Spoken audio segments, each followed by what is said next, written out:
pouco fez, pouco agrediu. Pouco entrou em campo, pouco mais o quê? Gabido, fala aí da seleção. Eu vou falar da seleção no segundo tempo, né? Porque o primeiro tempo eu me nego a falar. Me nego. Não tivemos seleção brasileira ontem no primeiro tempo, né? A seleção começou a melhorar um pouquinho ali com o Luiz Henrique, mas mesmo assim muito pobre, CJ. É muito pobre. O Brasil basicamente só teve uma oportunidade de gol no primeiro tempo, né? Com aquele chute do Guilherme Arana, né? Que inclusive quem tirou a bola foi o próprio Júnior Alonso, mas um time que se manteve, pra mim, acuado em alguns momentos, tomou pressão da equipe do Paraguai no primeiro tempo.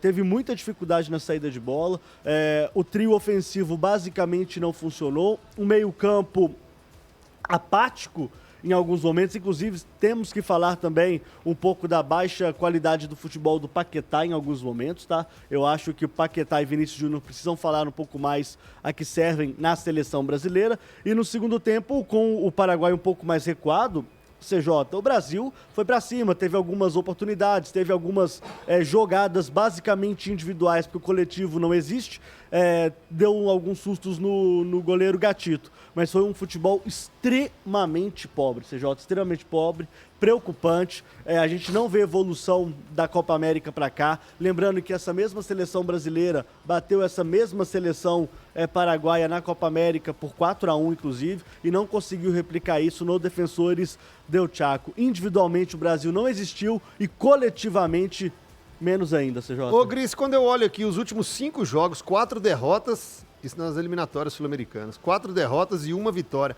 O Brasil não mostra desempenho, mas o Brasil não mostra resultado. O Brasil, os próprios jogadores mostram que precisam melhorar, falam que precisam melhorar, que tem que evoluir. O treinador fala que pouco fez, pouco agrediu. O que está acontecendo? Ô, CJ, eu acho que tem uma série de fatores, né? Evidentemente que a gente precisa fazer uma série de ponderações quando a gente vai falar do trabalho do Dorival Júnior, que acabou de começar, foi o 10º jogo dele à frente da seleção só, a terceira convocação, a terceira vez que ele esteve com o grupo reunido. Por mais que tenha tido ali um período de 3 semanas da Copa América que deveria ter servido para algum tipo de evolução no time, o Dorival ele teve muitos problemas de lesões em todas as convocações, né? Se eu não me engano, nas 3 convocações são 11 jogadores que o Dorival convocou e teve que desconvocar.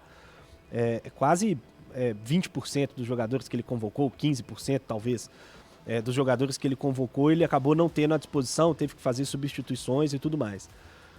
Então, assim, a gente precisa fazer ponderações de que existem dificuldades no trabalho por conta de estar muito incipiente e por conta dos problemas de lesão. Dito tudo isso, o futebol é abaixo de qualquer crítica, né? O primeiro tempo ontem foi assustador. Eu, particularmente, assim, o Dorival tem uma característica de jogar com a bola parecida em muitos aspectos com a do Tite.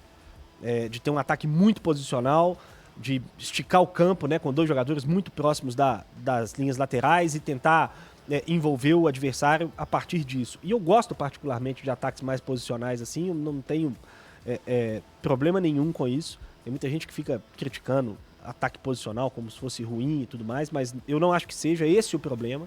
Existem diversas estratégias diferentes, diversas maneiras diferentes de você tentar agredir o seu adversário, e ter esse ataque posicional é uma delas, mas muito mal executado ontem, né? Um time sem conexão, todos os jogadores que pegavam a bola, eles tinham pouquíssimas opções de passe. Todos os jogadores do Brasil, quando recebiam a bola, eles tinham pouco jogador perto, pouco jogador como opção mesmo para receber essa bola.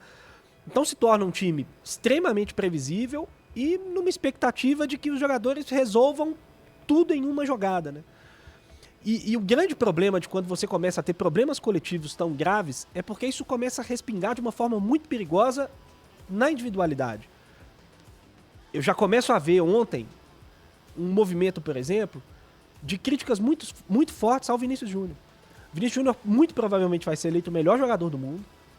Ele foi o grande jogador da última temporada europeia. Ele é decisivo no Real Madrid semana após semana. E na seleção brasileira ele simplesmente não acontece.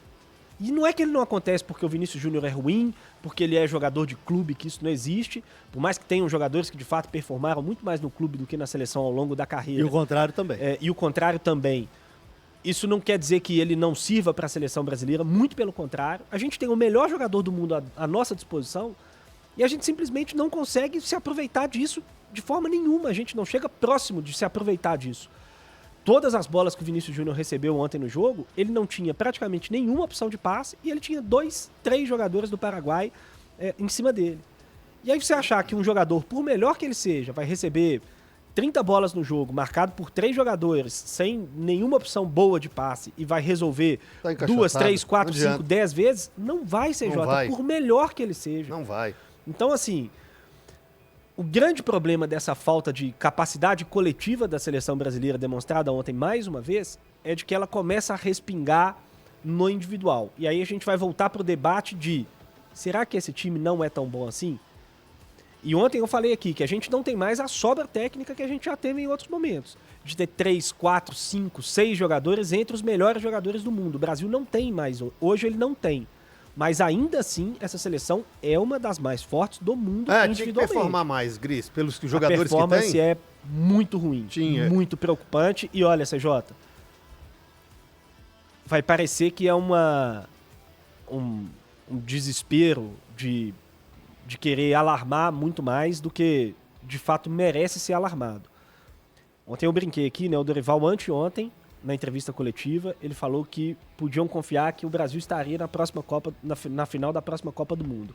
Hoje, que dia que é hoje? Hoje é dia 11 de setembro. 11 de setembro de 2022. O Brasil está 24, muito... né? de 24. Que isso, nossa senhora. O Brasil está muito mais próximo de ficar fora da próxima Copa do que de chegar à final da próxima É Copa. isso.